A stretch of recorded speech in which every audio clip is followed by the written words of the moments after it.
today, especially with like Summit ending and then the start of talking about round 2 of MBF. Plus we have our coach sneak peek happening this week. So on Wednesday, myself, Rye, Alex, and Eva and a brand new coach Holly will be talking on the sneak peek. So it's a really great time to start talking about it. So maybe if you were sharing some Summit stuff over the weekend, if you were sharing like team stuff and community stuff, it's a really great way to start kind of breadcrumbing about the sneak peek that's happening on Wednesday. Hey, Janice.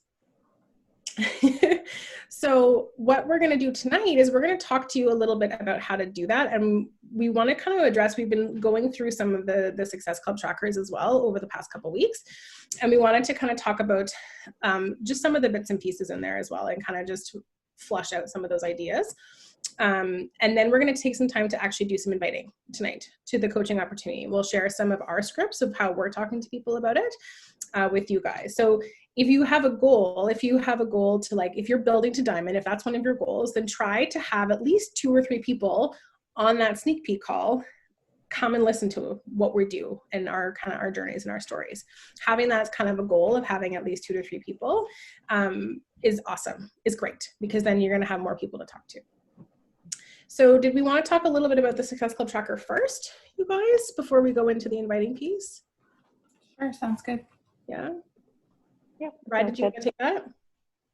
Sure, I can talk for a few minutes. Okay, 1 second. I think my family is coming. I'm just on a call. Oh, come on in, Stanley. It's the dog. Oh. He's like a stage 5 clinger. Anyway, yes, so let's talk about the BAT, or the Success Club tracker. So thank you guys so much, obviously, for posting them in our pods. It's been awesome. I actually haven't posted mine in 3 days. I've been doing them, but I forgot to post, so lead by example. But what we wanted to chat with you guys about is just prioritizing maybe, hi Stan, can you close the door? Bye. Prioritizing the business building activities. Because we know it can be very tempting to do the easier things, the posts, the, adding people, like adding friends, doing your stories, doing your PD and your workout. But we, as Natasha said, like we do want to really, really, really focus. The big chunk of your work time should be on those business building activities. So that's like that middle section where you're inviting people, reaching out to people, following up with people, and adding to your network. So you're always having new eyes on your stuff. And yes, I have found, and I know Natasha and Alex, you probably have found this as well. Like if I leave that to the end or to the end of the day, it doesn't get done. Like I'm fried, my brain is fried. I don't have enough in me to send a message to someone authentically by the end of the day. So I have started doing it earlier in the day. I do it before I add to my network. I do it before I check in with my challenge group and my clients, because guys, I can do that mindlessly while I'm watching TV. Like, and I love my clients, but I can easily give them some love on their posts. But sending a message and having genuine conversations, I need to be in the right mindset to know that I'm helping someone. So I think we just wanted to chat with you guys maybe just about prioritizing that. But if you have a fear, or if there's something holding you back from sending those invites, like let's talk about that too, right? Because that's what we're here for. Like if you're not inviting because you're running out of time, that's one thing. If you're not inviting and following up and reaching out to people because you have some sort of reason, then let's talk it through. Let's figure out what we can do to help you guys feel a little bit more confident, because it can be a little bit scary. It can be a little bit intimidating. Maybe you feel like you don't have anyone to talk to or an invite to. So we just wanted to kind of open the floor and kind of go through that. And maybe you're just like, oh shoot, I'm just not getting to it every day. Like I'm just too tired at the end of the day. So maybe we can shift the way you're doing your business activity tracker. But if there is a reason that maybe you're not getting to those invites, let's talk it through. Okay. Does that make sense to you guys? Like we just want to help you guys, because that's where your business is going to grow. The other stuff is great and it's amazing and it keeps your storefront open. But without doing the behind the scenes stuff, it's going to be very challenging for you guys to grow your business. And that's the same as us too, right? It's what happens behind the scenes. And if you only have, say, an hour a day to work on your business, we want like 80% of that hour on inviting, following up, and adding to your network. Mhm. Does that make sense? Because we can all, I've done it too, you guys. I can spend an hour doing the fun stuff too. It's easy. Oh, great. I love going into my groups and like giving everyone love and adding my meal plans. And then I'm like, oh shit, it's 10 o'clock and I haven't done anything. I'm like, oh, I'll do it tomorrow. And then same thing happens tomorrow and you can get into a pattern, right? So we just wanted to kind of touch base with you guys and figure out if we can help you guys start pounding out that BAT, but really filling out that big section in the middle. Mm-hmm. Does that make And I'm sense? the same. Like, I feel like if I don't start with my invites, then they don't happen, right? But if I start my power pocket or my power hour with my invites, then I feel so much more accomplished after as well. I'm the You exact same. Yeah. That's it. I have a running list, and then I get the other stuff because I know that's important, and I want to put the time into it. And then I get to the end of the day, and I'm like, I'm done. Yeah. So I think I'm going to try flipping it. Yeah. Yeah. Well, and I think when we look at the business activity tracker, we asked to share them anyway because they don't need to be perfect. Like, we're all busy. There are going to be things that aren't checked off, and that's totally normal. I don't get everything checked off every day either. But when it's consistently one of the only things that is missing is the inviting, that's a huge part of it. And so, like Rai said, let's talk about it. So does anybody want to talk about it? Unmute, share. Are you nervous? Are you like, what is it that's, and if it's because you think you have to invite 20 people, that's not the case. So yeah, unmute. I was going to say that as well, Alex, because you and I have talked about this, Alex, before. Like, I used to set a goal for myself that I had to reach out to 25 people every day, but that became unrealistic to me for certain days. And I was like, well, if I can't invite 25, I'm not going to talk to anyone. I'm just going to not do that today. But messaging 5 people and reaching out to 5 people, or even just doing your follow-ups and having those connections, is absolutely better than nothing at all. So you might be an all or nothing person. Like, there's so many different things, but we just wanted to kind of help you guys unpack that, basically. I think for me, it's my time management. I think I'm a bad time management person because I feel like I'm spending a lot of time doing little things here and there.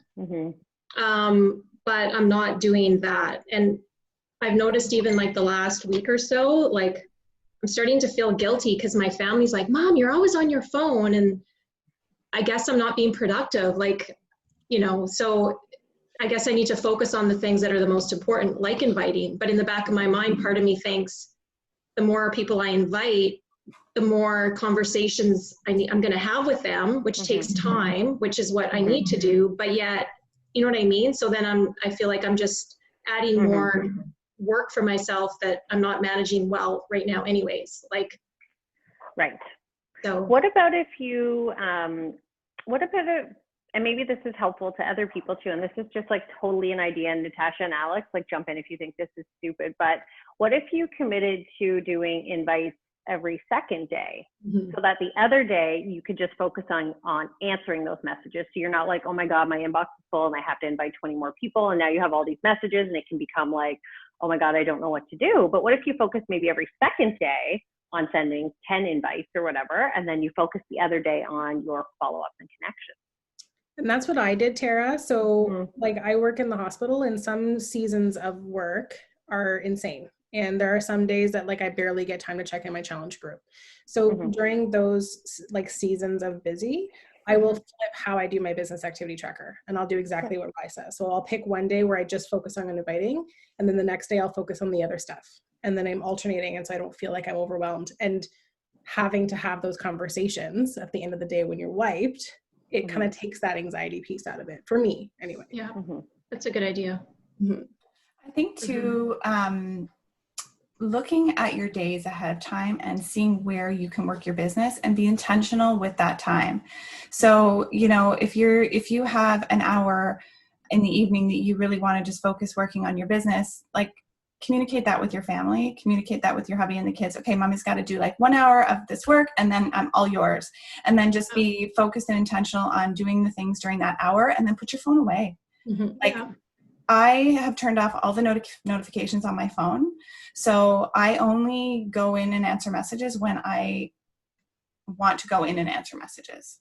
I don't see them pop up on my phone. I did that for a long time as a new coach, and it stressed me out so much. I was in the middle of making dinner and I would see messages pop up and I would like have a panic attack. So I turned all of my notifications off, and I work my business when I'm set to work my business. So I would just maybe try to look at your schedule and see where you can fit that in, and just communicate that with your family, and then just like be focused in that time. Because people don't expect you to answer messages right away. Honestly, I answered messages today from Friday, because it was the weekend, and I'm not just going to answer a message at the drop of a hat. People can wait. And I think too, it's important to establish those boundaries for your work time, because if you don't establish those boundaries right from the beginning, then if you're like me, I tend to push those boundaries and then I just keep working. And then by the time I look at my clock, it's like 2 hours and I'm like, shit, I was supposed to go hang out with Rich, so I have to be really intentional with the boundaries that I set around my work. And I have to be okay that if in that hour or hour and a half that I'm giving myself, I schedule it in my phone so that Rich can see when I'm working. And if that time comes and I still have work to do, I have to be okay to let that go and let that come. I can do that tomorrow. But if I don't set those intentional boundaries, then what happens is that's when kind of spouses can get a little bit resentful, because they're like, well, you said you were done at this time, but you're still working. Right. So if you set that time where you're going to be done, then put your phone away and take that time with your family, because it's important. And then if you don't do that, you're losing the joy, right? We want you to bring joy and love what you do and love connecting with people. And you're not going to feel that if you feel like you always have to answer messages. Well, and I love doing all this. To me, it's not work. But that's the problem, is I'm working my day job and then I'm doing this and I'm so into it. I'm like, I could keep doing it. But meanwhile, my kids are like, well, hello. I hear that. So, that's what happens when you find a passion, right? When you're when you love what you do so much, it's hard not to. I totally agree with you. That's why I'm thankful that my teens are a little bit older and they don't really care what I do anymore. I have more time, but it wasn't always like that. Mm-hmm. I have to say that's why I do a lot of work in the morning too. Yeah. I was going to say, because I find the evenings are just too, my son just went to bed 10 minutes before this call, and I can't be on my phone. He's 5, he's an only child, and he's very much attached to me. I can't just be sitting on my phone all night. But then it's 9 o'clock and I'm like, oh my God, I don't want to do anything. These calls are great and checking with my challenge group, but I already did my business building stuff at 6 a.m. It's done. And tomorrow I'm going to do the same, because I'm tomorrow I need a night off my phone completely. I want to read a book and watch Unsolved Mysteries. So I'm going to do my stuff in the morning. So it's just about exactly what they just said, just setting priorities and just turning off your notifications. That is so key, because otherwise your phone is dinging and you're like, oh, I better answer that. But you don't need to answer it. Yeah. Everyone can wait. Awesome. Marella, do you want to say anything? So my problem is finding people that will follow me, that are effective, adding people, right? Where should I be looking? I find I have a lot of mutual friends, right? With obviously being in this group and stuff, right? So it's I'm just struggling with finding people that would be effective, that would want to join. Do you know what I mean? And I think this question came up yesterday. Sorry? Where are you focusing? Instagram or Facebook? Well, friends of friends. I like Facebook better than Instagram. I just find it easier to, maneuver. So are you adding to your network? Yes. Okay. So so what I usually do, the girls might do something different, but on Facebook, I actually find adding to my network really easy, because it just takes me less than 10 minutes, I would say, for sure, 5 to 10 minutes. So what I do is I go to current friends of people who I really jive with, really connect with, that are my people, right? And then I go to their friends list, because chances are, if the people that I'm really connected with, they're going to draw people who are like both of us. So that's how I don't go through suggested friends on Facebook, because I find that it tends to be other coaches or other MLMs or people who have too many like other coach friends in common and things like that. So I go through my friends list of people who I really jive with, and then I go to their friends and add. And I just look for people who look like my people, right? Who like just take a look at their profile and just see what kinds of things they're posting, what kinds of things they're sharing, and if they look like they're my people, then I click add. Okay. Yeah, and I set usually 10 minutes max to do that on Facebook. Right. Okay. And I tend to do that like not when I'm sitting down to do work and I need to track, because it's mindless. I can do that while I'm sipping coffee. I can do that while I'm like on a work call that I don't really have to pay attention to, right? Like it's mindless stuff that I can do without having to be super like intentional about it. One thing that I really like for adding network is like my rockstar challengers, people that I love and who are like super fun and do their workouts, and like I go to their friends list because chances are if I'm really connecting well with one of my challengers and I feel like, oh my God, I could totally hang out with her like outside of our challenge group, then chances are she probably has a community of friends that would be similar. And so I would go to their page as well. Okay. Yeah. I do go to the suggested friends list. I do find, and it's funny that oftentimes I'm like, oh, I know her. Like, there's people that maybe you aren't friends with on Facebook, but you know who they are.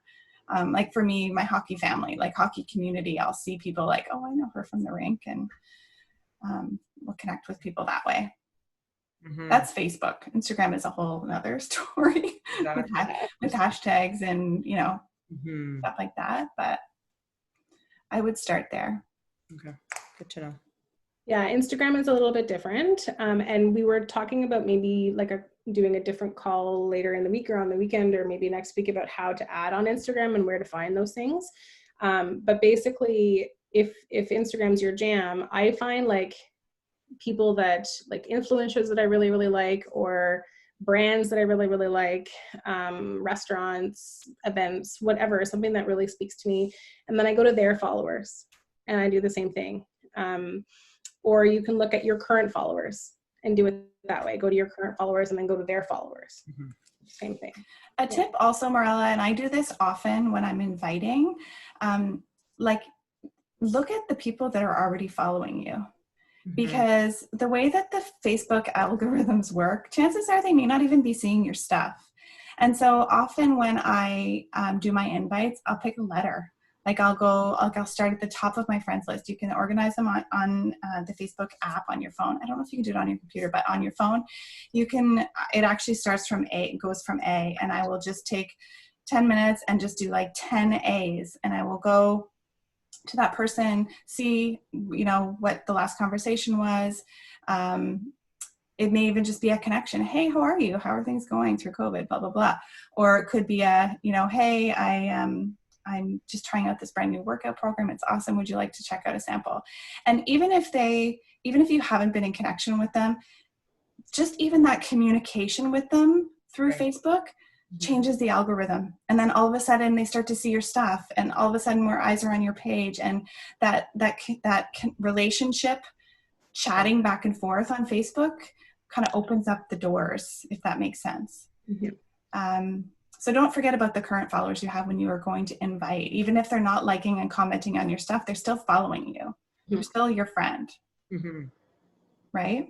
Perfect. I think a big one is stories, right? So if you're active on stories, like I have so many more people who watch my stories and like or comment on my posts. But they know what I'm sharing because they're watching me every day, right? So I have no problem inviting them. They're my warm market because they see what I'm doing and they see what I'm sharing every day. On Facebook stories, Marella, you can see the people who are watching. Do you know how to do that? Always the same people watching mine. Yeah.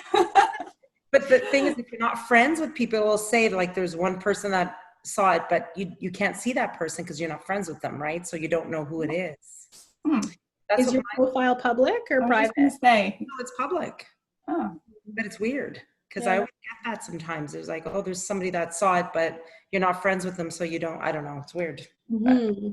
The other thing too is like the more you have those connection messages, like what Alex was saying, like the more you just say, hey, how are you doing through this time? The more the algorithm will pop your story into their feed. So they'll be like, oh, Morella has a story, right? So the more you build those, like the more you get into people's DMs to build those connections, the more your story bubble will pop up for them. Oh, okay. That's how it works. Okay. And I will notice that when I start inviting, like from my letters, even if people don't even acknowledge it, you can see it's red, but they don't acknowledge, they don't answer me, they're watching my stories the next day. Yeah, they totally are. You know? So that's I get a lot of those, like you're sending messages and it's just like, oh my God, are they ghosting me? Like they don't even respond. Oh, so Natasha and I were sharing this on one of our power hours that we did on Saturday morning. And I was showing the girls that out of my, my invite list, if I look at my page, hey, look at this. Can you see this? Yeah. I have 1 no and 1 answer. Guys, that's 50 people. Wow. Same. Well, I did send ghosted me invites tonight and I got 2 responses for yes. So I'm like, all right. That's awesome. But like, just like let go of the like rejection or the ghosting, because it happens, but it's not about you. Alex? Yes. Sorry to interrupt. You have people in the waiting room. Ah, sorry. We have 1 person there. It's just Christina. She just messaged, but I didn't want her to like wait too long. Yeah. Thank you. And the thing too, like what I had to really get over for me when I first started inviting was they're not saying no to me and they're not ghosting me particularly, right? Oftentimes, and I am so guilty of this, people will message me and then Nora will start screaming or like something will happen and the message, I will completely forget about it.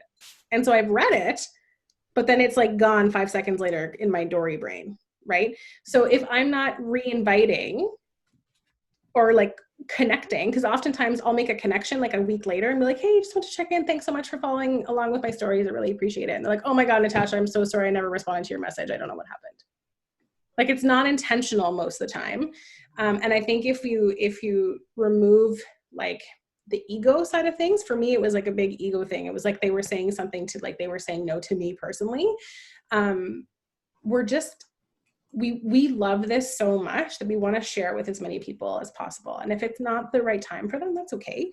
But I truly believe that if you're consistent and you keep sharing and you keep connecting and you build the relationship and aren't tied to the Success Club point, because you're tied to the person, they will come back and they will eventually join you, right? It's just that connection piece and that relationship building is huge. Right. Yeah. Perfect. It's a good conversation, guys. I like this. Yeah. Is there anything else that you guys are feeling? I don't know if y'all saw, Natasha, I think you saw my post about the Kool-Aid. My Kool-Aid post. Where?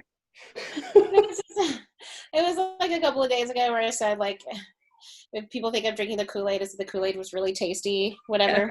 Yeah. I think that's my biggest issue because I come from, like, a lot of my followers or friends, or as far as like on Facebook, or a different side of fitness world, you know? Paleo, CrossFitters type, or people who are very resistant to MLMs and really I feel like Beachbody's model is a lot different than a lot of the other MLMs, but I think that everybody throws us in Arbonne or Thrive or whatever. And so I think that my biggest challenge with inviting is that getting past that. I know that it's different and I feel that, and I feel like I've probably painted it a little too well because like what happened with Dre, she went and did BOD and didn't even come to me, and we've been talking for a year. And she like thought that was just so funny. So I think that I've probably been maybe too vague, but when I invite, I mean, it's very clear. I'm inviting you to something that's fitness related and will cost you money or whatever. And I do say I'm a coach. And so, but I think my biggest problem is, and I know y'all had the objection call, I couldn't make it. I think my biggest problem is definitely getting past stigma about MLMs, because it's just even in my own family.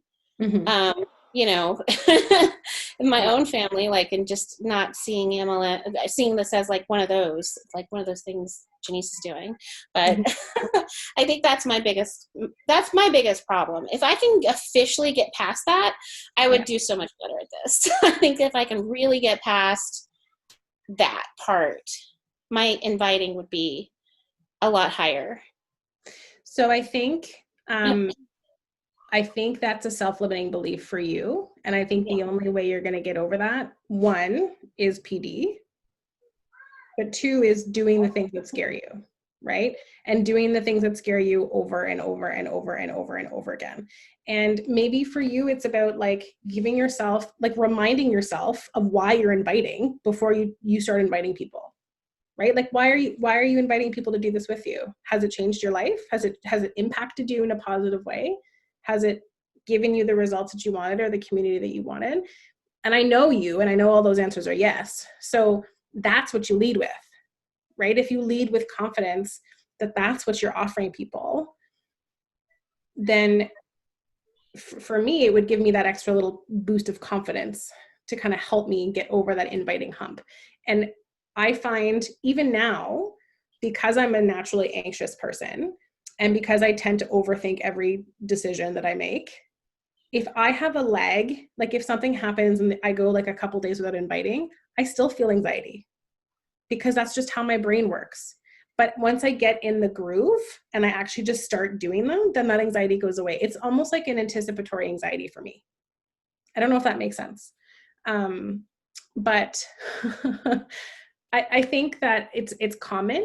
It's a common fear and it's a common issue. And maybe like, have you looked at how our compensation structure is different than other MLMs? Like, have you done that own research for yourself to figure out how it's different? I haven't compared each one, but I've definitely had people tell me that the compensation that we have isn't as good. But see, we're the long game thing, right? And people can't get past that part. Exactly, the long game, and that it's not just you pop up and have a party and the instant gratification. So I think that's been one of the things when people ask me about the payment structure, that they kind of like, they don't want to put that kind of work in, I think, is some of it. And I think also is I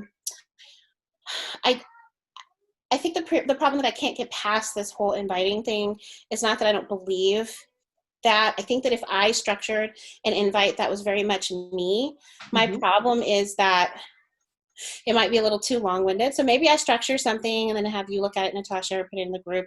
Yeah. That's more me. And I think that's the problem too, is that everybody that's on the lead coaches here, like that are on the call, have their style and the way that they do it. And we want to mimic what you're doing because you're successful at this. But at the same time, when I do it, I don't feel like it's authentic to me. But then if I do something that's authentic to me, it doesn't necessarily work either. But that's still, I'm not inviting like that long list you have, Alexandra. I don't think 50 invites have even happened for this year for me. I'll be confessing here on that. A lot of things happened this year, so I won't go into that, but no, that's not a daily for me, by the way. Like my usual is like 10 to 15. Okay. That was just a good day. Okay, that was kind of what the thing is, like, I think if I just did my style and y'all are like, okay, that's cool, and then I just keep doing that and not look at the fact that the response isn't what I want, and have to realize I have to invite more people for the return. But I really need a script that fits me better, I think. And I think that's the biggest thing, right, Janice? Like, we give the scripts to give like an example of what to talk about. But ultimately, it should be your own voice. It should feel authentic to you. It should feel like your tribe that you're talking. And maybe text isn't your jam. Maybe for you, your invites need to be voice messages. Maybe that's your jam. And I found personally, I get way more success with voice messages than I do in text. And it's because I can be me. I can be like crazy and like bubbly and people connect more with that. And so maybe that's your jam. Test it out, right?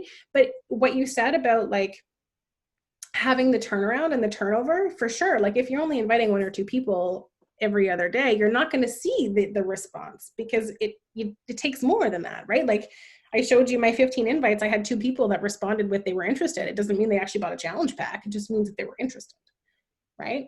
And the other piece I want to talk about, the comp structure.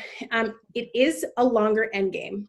But here's why I love that, because it's different than most MLMs with like parties.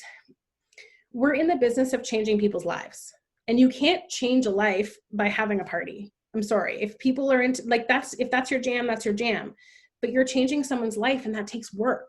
That takes work on both parts. And maybe you haven't found those people that want to do that with you, and that's okay. Doesn't mean that you're not gonna, just means that you haven't found those people yet. But 2, what I really loved about the structure that Beachbody has, it's different than other MLMs, is people often think regular MLMs and other business structures have like a tiered effect. So you roll up, like your coach benefits from and they take a piece of your income. That's not how we work, right? We never touch any of our coaches' income. Beachbody gives us bonuses when we lead and mentor and coach our team into being leaders themselves, but we never take a piece of the income, which is very different than other MLM structures. And I think that's something that people don't really get because they're just used to the regular MLM structure.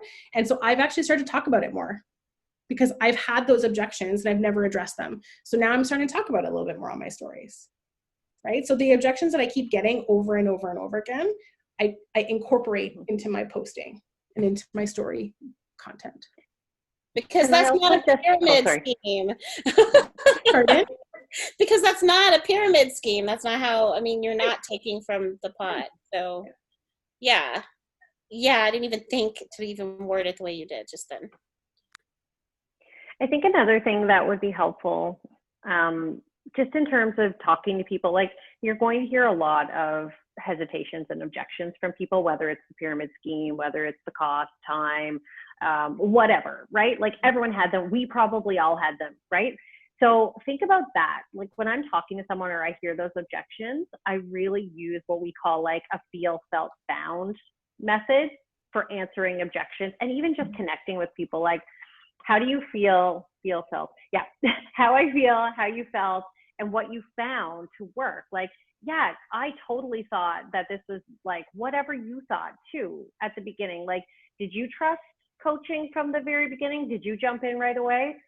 I certainly didn't. I was like, I'm not into that at all. I thought I was too good for an MLM, like dead serious. I used to judge people who did it.